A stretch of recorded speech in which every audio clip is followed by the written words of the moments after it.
Hey guys, welcome back to another new comic book day update. It is Thursday, so it's one day late, but by the time I remembered it, because it is a new thing for me, it was about 3 in the morning, and I wasn't gonna get up at 3 in the morning to do it, so I just figured today would be a lot better to do it. So here we go. I have a pretty good sized haul, but just about every book I'm gonna show, I have a variant to go along with it. So yeah, really good week. A lot of really good books coming out, especially from DC's been killing it, especially with the Batman books. All except this first one are going to be Batman themed, if that gives you any sort of hint as to what I'm gonna get. Of course, if you saw my last new comic book day video, you should have a pretty good idea as to what to expect, at least for one of the books, I believe. So, starting things off, today I have Transformers Galaxies #1. This is the regular cover. It's a beautiful cover done by Raymond Daly. I'm actually going to be able to meet him at Baltimore Comic-Con later in October. So looking forward to having this signed, but not just that. Like I said earlier, I also did get the variant, which in my opinion, I like quite a bit more. I think it's a lot more classic, and it shows the Constructicons as well as Devastator on it a lot better. So that wins points for me. Plus, I love the colors. So I read it. It was actually a pretty good book. Nice start, showing a origin as far as how the Constructicons came to be Devastator, and what their initial purpose was. Of course, in the 80s show, they were created on Earth, but now in this series, they're having them go back to existing on Cybertron. So really good read, and honestly, I'm really looking forward to seeing where it goes. Of course, the artwork is gorgeous, coming from Raymond Daly, and the story, it starts off a little slower, but you know, once you get into the pace of it, I don't know if that's just because I'm not used to reading Transformers comics. This is my first Transformers comic, so I don't know if they're normally this kind of pace or if it's just Blazinski's writing style. But yeah, I thought it was a good read once I got into it, so hopefully things pick up a little bit more as things go, because of course this is a starting out for the Constructicons, so it's going to be a little slower paced than hopefully the rest of it will be. But yeah, if you get the chance, if you like the Constructicons like me, I love them, my favorite Transformers, ever since I was a kid, to be honest. But even if you just like Transformers, I'd recommend picking it up. So only $4 for #1, a lot better than Marvel's $5 that they insist on for #1 issues. But we'll get to that in a second. Not that I have any Marvel books like normal, but I do have this. And this is Batman Superman issue #2. I did get #1, but that did not come out last week. Obviously, it's not a weekly book, so I didn't show it in my last video.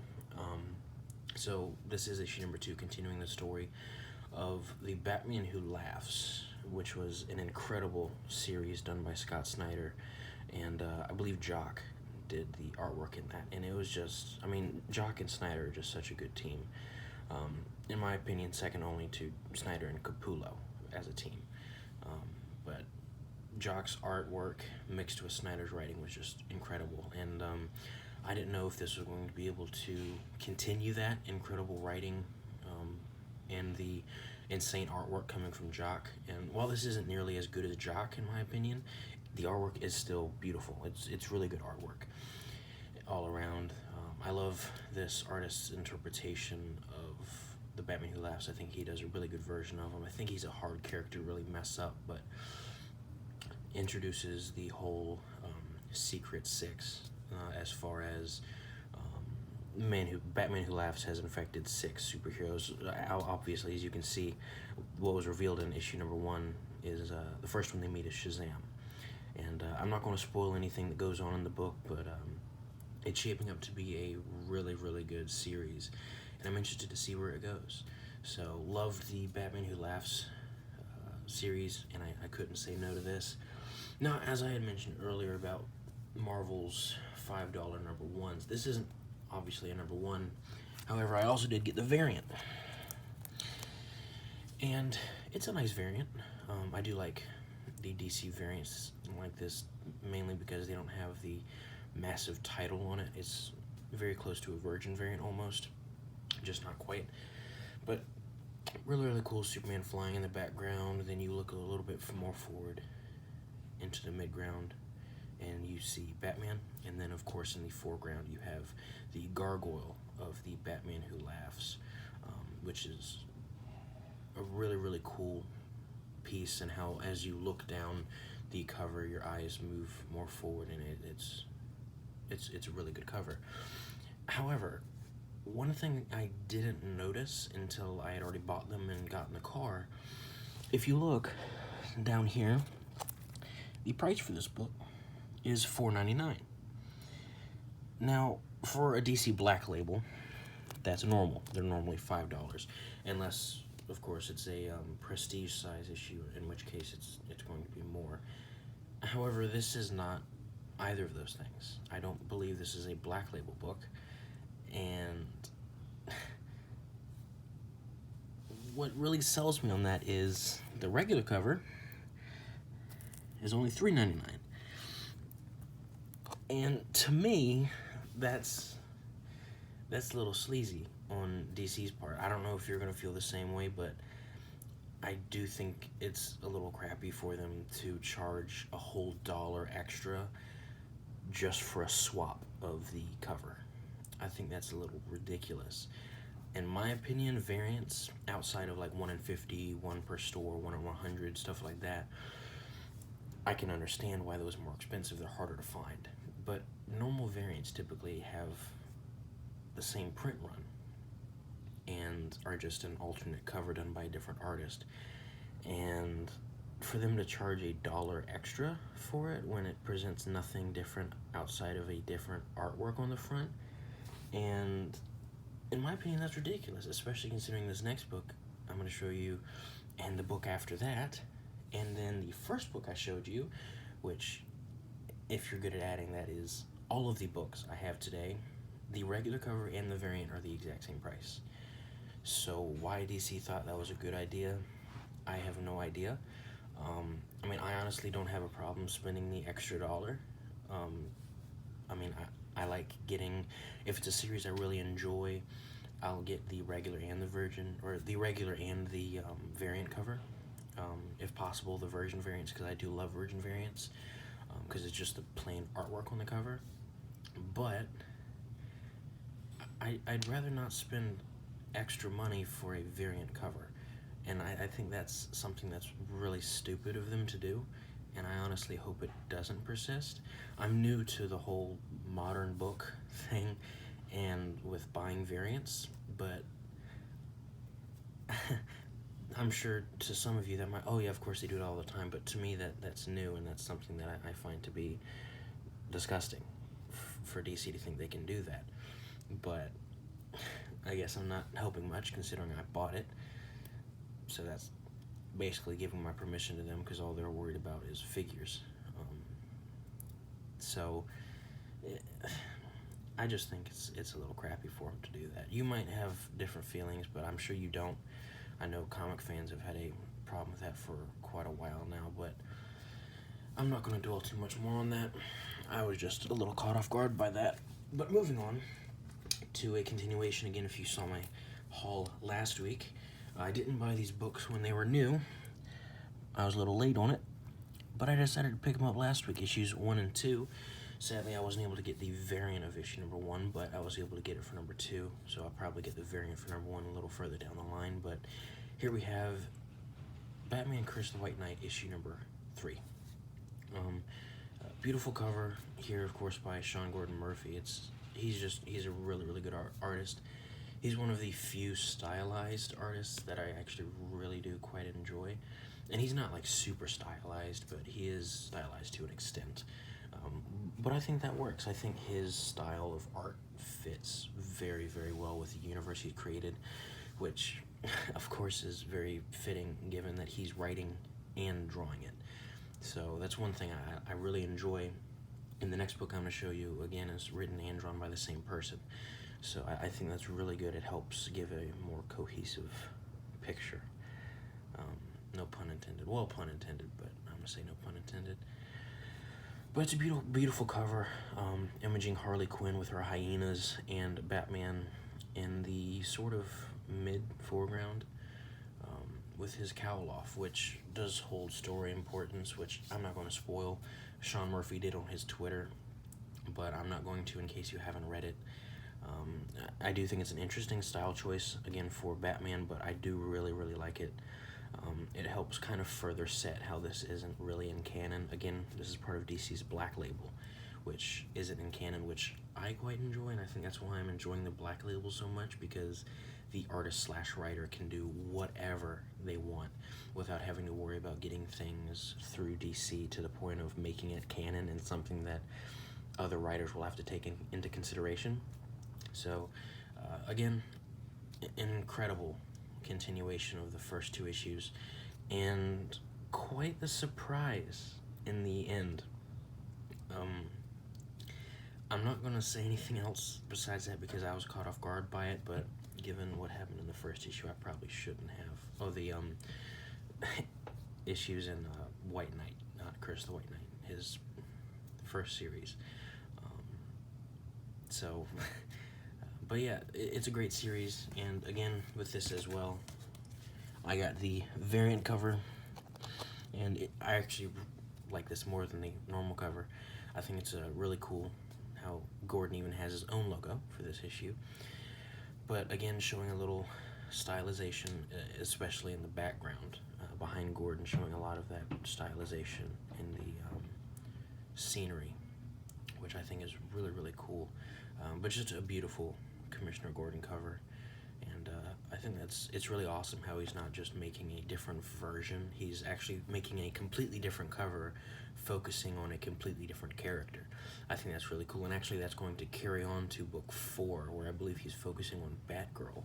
So I think that's a really cool one. And again, I love how the variant cover isn't some completely different person. It's the exact same person that did the first one, just a different take on it. And this, of course, does have story significance too, which I think is really cool. So anyway, if you get a chance to pick this one up as well, you will not regret it. Put this on your pull list. It's a limited series. I believe there's only 6 issues in the series, and I know I'm gonna be sad when it's over, but it's just so good. It really is. I'm not sure if I had believed the hype at first of White Knight or Curse when it first came out, but now I see why, and really glad, better late than never, I suppose. So before this video gets too long, let's go ahead and move on to my last book, and it's a little bit larger, and honestly, this is my favorite pull for this week, and if you missed out on this book, you are really missing out. You really are. This is Harleen #1. Now, I'm going to be honest with you.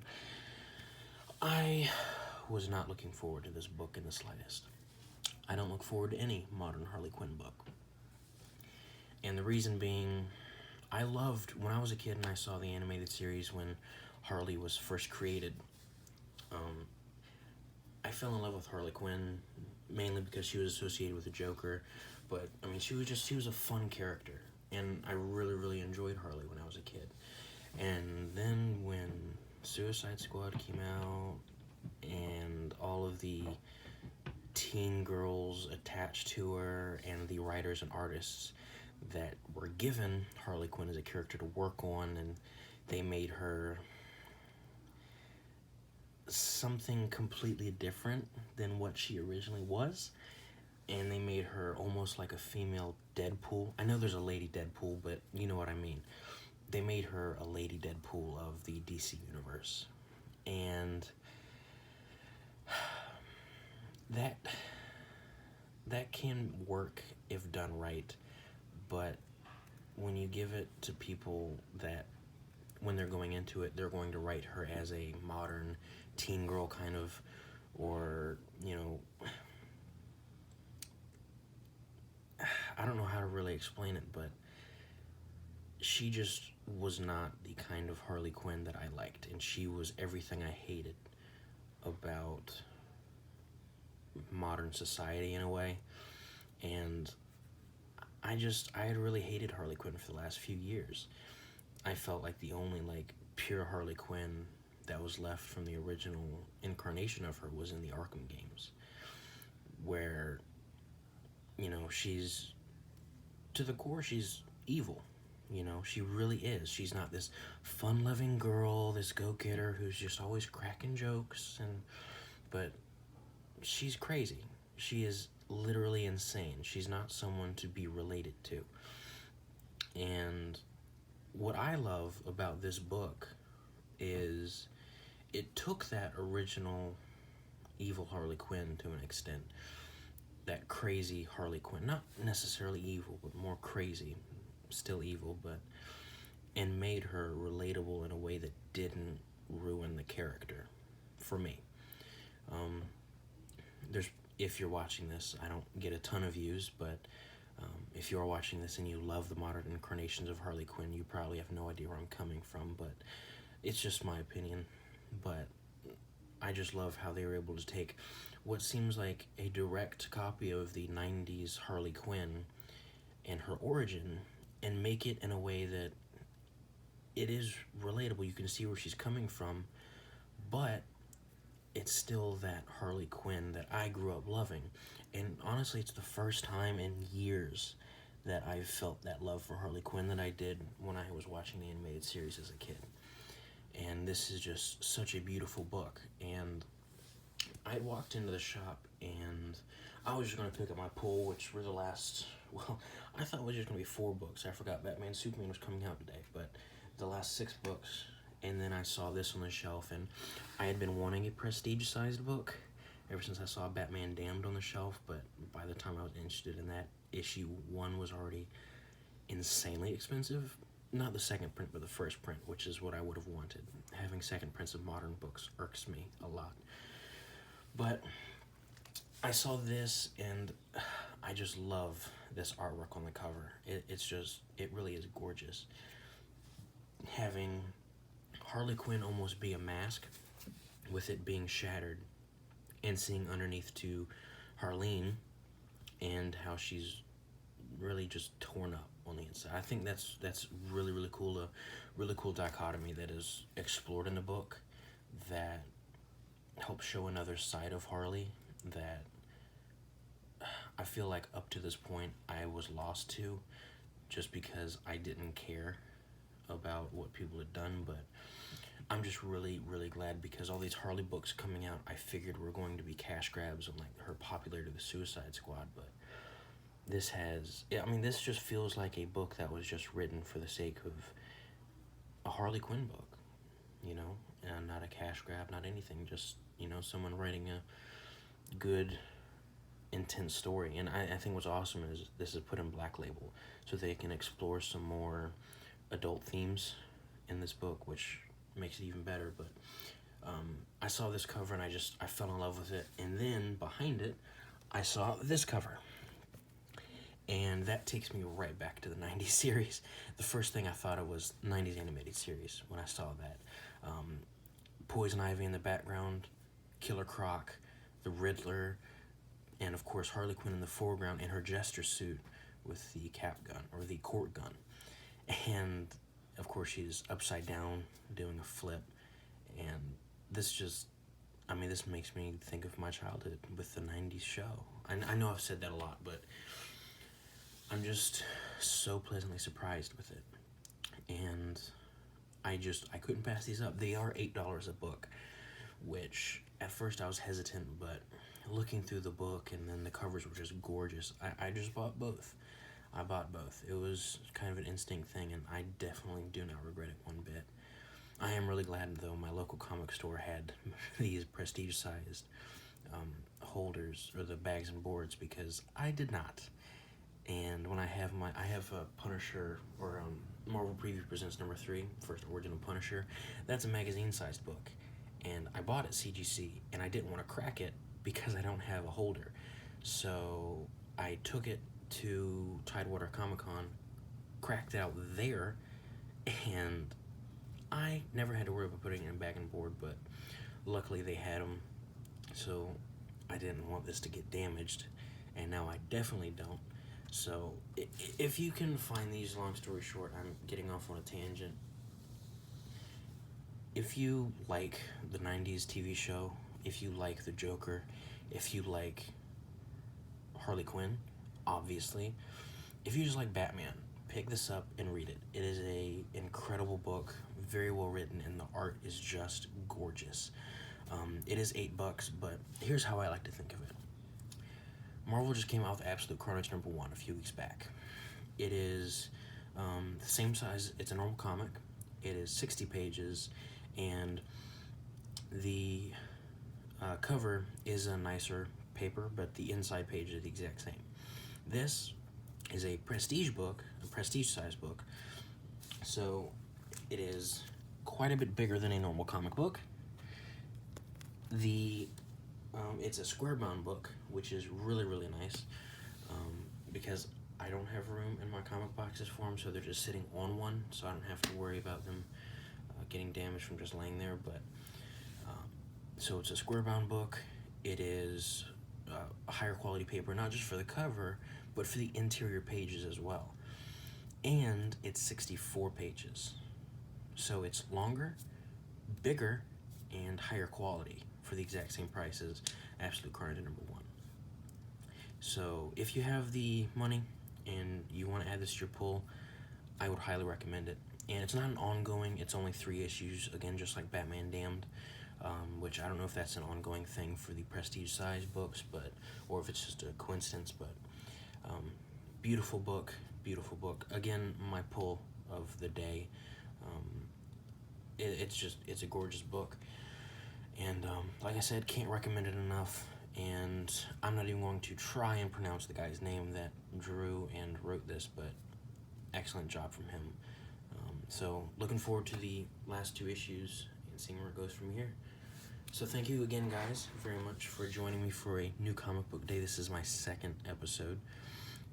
I didn't hear any feedback from my last episode, so I guess innocent until proven guilty, I guess. So I'm going to keep doing them until people tell me to stop, because I do enjoy doing them and sharing my thoughts on some new books, and try and get some suggestions out there, even if only 1 or 2 people looks at them and says, you know what, that's a cool book, I didn't even think about that before. So I'm going to have to go and pick that up. So even if I can do that for 1 person, I feel like these videos are worth it. But even just to get my thoughts out there, you know, it is what it is. Next week is going to be a much shorter pull, in that I only have 1 book, 1 pull. So I don't know if I'm even going to make a video next Wednesday. I might just put it off until the Wednesday after, because I do have more books coming then, so I can kind of compile it. Plus I have a concert going on next Thursday, and I'm going to see Joker next Friday. So I kind of have a busy week after Wednesday anyway. I don't even know if I'm going to pick up my pull next Wednesday, because I do have so much going on. But so I wouldn't expect a video next Wednesday, but definitely the Wednesday after that, because I have a few more coming out, and I'll just compile it into 1 episode. So if you enjoyed, of course, please do leave a like and leave your feedback on whether or not you're enjoying these, and if you have any of these in your pull, and let me know your thoughts on the books. And if you didn't see anything here that you have on your pull you thought I might like, please do leave that recommendation in the comments. And if you didn't have any of these on your pull list and you are now going to add them, or you might add them, let me know in the comments. I'd love to hear it. Alright guys, so until next time, that will be it for this video. Thank you again so much for watching and taking time out of your day to see this 25-minute video. So it's a little long, but I like to talk. So thank you again, and I will see you in the next video. Y'all take care. Bye.